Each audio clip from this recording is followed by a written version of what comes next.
Hello, my name is Fareed, and some of you may know me. I'm the treasurer for the SOSA Gliding Club, and I've been in this role since February of this year, and I am quite enjoying it. It's a lot of work, and I'm looking forward to making some changes to how we operate. And one of the changes that has been talked about is automating the system that we use to enter flights. I'm sure all of you have seen this. This is a pink ticket. If you haven't seen it, you probably shouldn't be flying at SOSA. What we're going to do is we're going to continue to use this pink ticket, but the information from this ticket is going to be uploaded into an online or a cloud-based system in real time, and this is going to offer a tremendous advantage for SOSA in terms of billing, keeping members' accounts current, and also providing a whole bunch of information and metrics and statistics for SOSA to use to improve its operations. So in order for us to be able to execute this new method or way of doing things, we've had to purchase some equipment. And this equipment is kept at the front of the clubhouse by the drop box, where you'll find the credit card machine and pink slips and so on. And it is essentially a box that is a fishing tackle box. Now, should point out that it'll be plugged in at night. So there's a plug that goes in this left compartment. At night, plug it into the power bar, and when you leave in the morning, basically unplug it, wrap it up, and store it in the left compartment of the box. When you take the box out to the flight line, please carry it by its handle and walk it out to the flight line. Do not put it on a golf cart where it can fall off. Same thing with the gator. Don't put it on the back part of the gator because it could bounce around in there. Fairly expensive equipment in here. We want to take care of it. Thanks.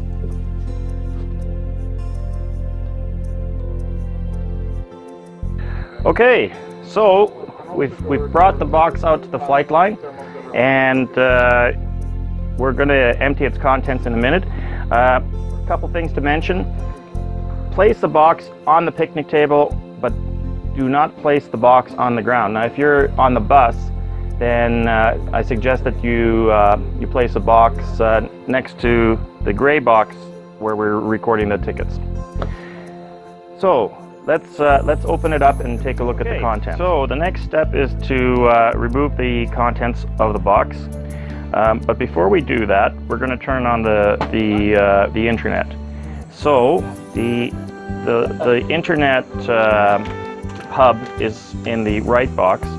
So we're going to open that up, and you'll see that it's connected to a white cable. Now, this is the cable that we use when it's stored at the clubhouse. It connects to the power supply. For the flight line, we want to connect to the battery. So we're going to disconnect the white cable, and we're going to plug in the black cable.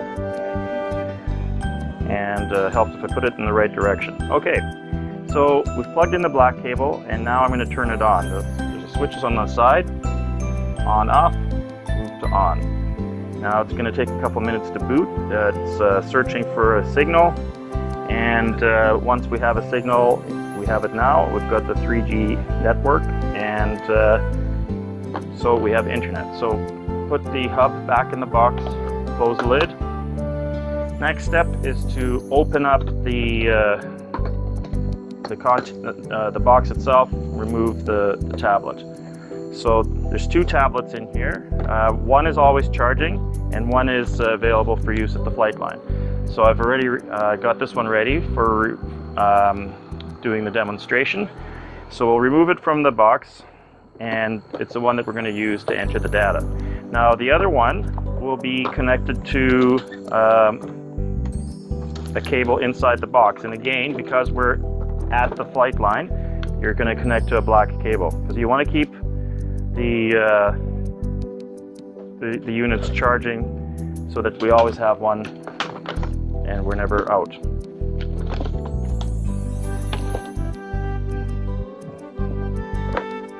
Okay, so we're at the flight line, we have the tablet, and what we're going to do now is we're going to start getting ready to log some flights. So, after you remove the cover, you'll see the tablet is all set up. We have an icon that we've set up called SOSA, and it's the third icon, sort of middle icon, on the second row from the bottom. Now, it'll automatically log you into free flight, so you don't have to worry about usernames, passwords, and so on. So what we're going to do is we're going to press on that icon now.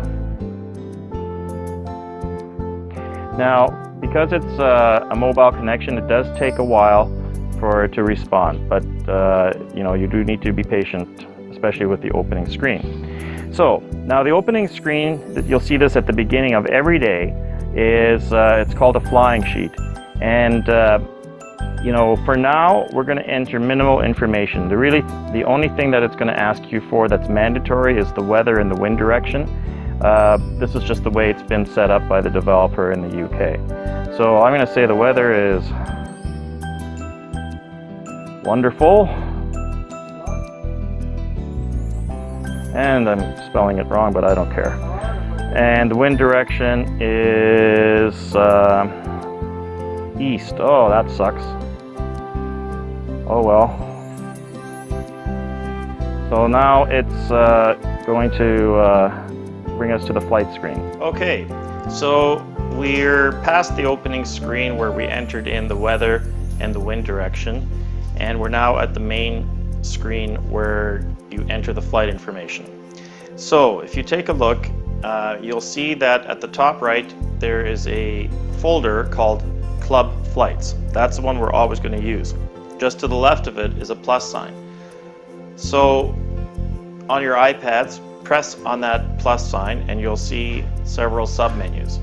Now there are a number of ways to enter flights into this system, but I'm going to show you one that we're going to use for the rest of the year. And that method is called rapid entry. And it's the simplest way of doing it, and we'll get the job done for this year, and next year we can go into more detail. Now, so go down to the rapid entry and use your finger and press on that tab. You'll see that a box comes up, and the box will ask for P1, P2, the aircraft, and aerotow. It will also ask for a voucher number. Now, because we're going to treat intros the same way as any other flight for this year, do not enter a voucher number.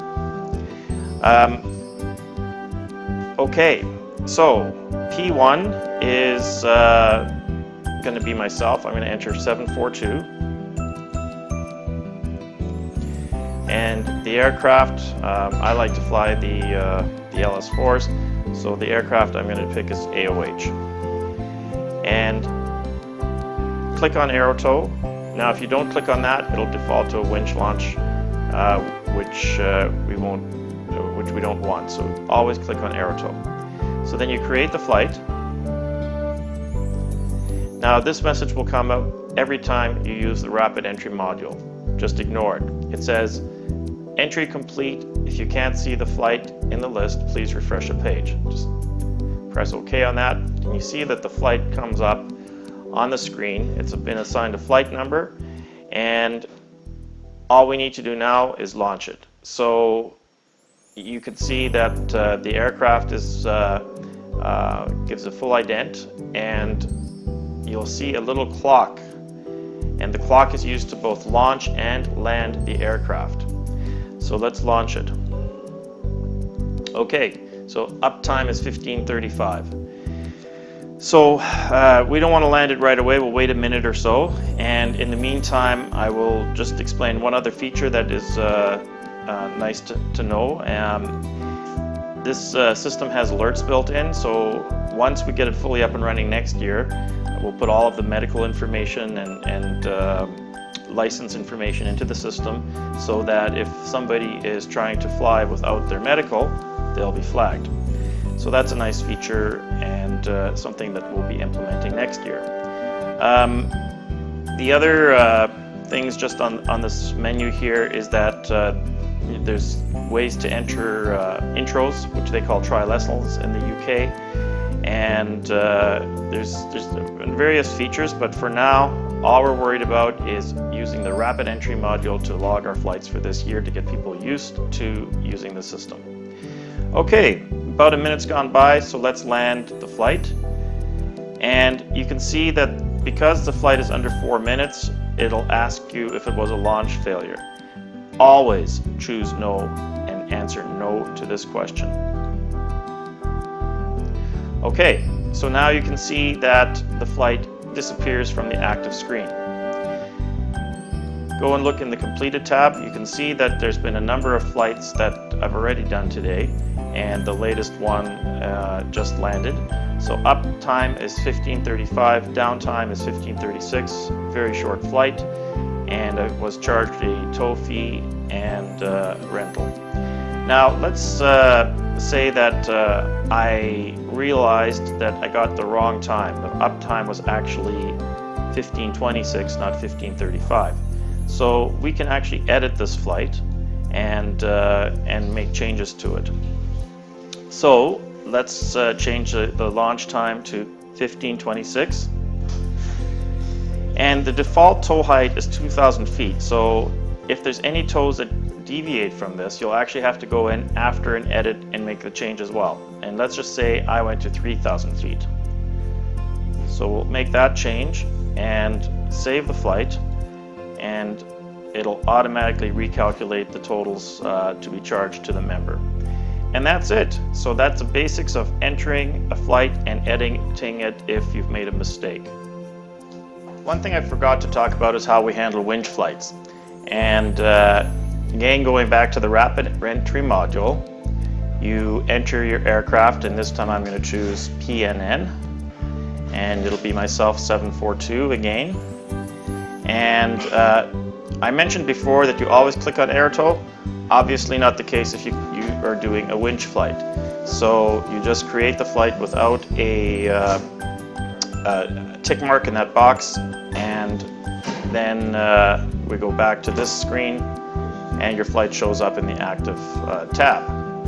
So we're going to launch this flight and we'll land it in a minute, but I've already got one done that I completed before. It's this flight here in Papa November, and you can see here that there was no fee associated with it because there was no AirTow.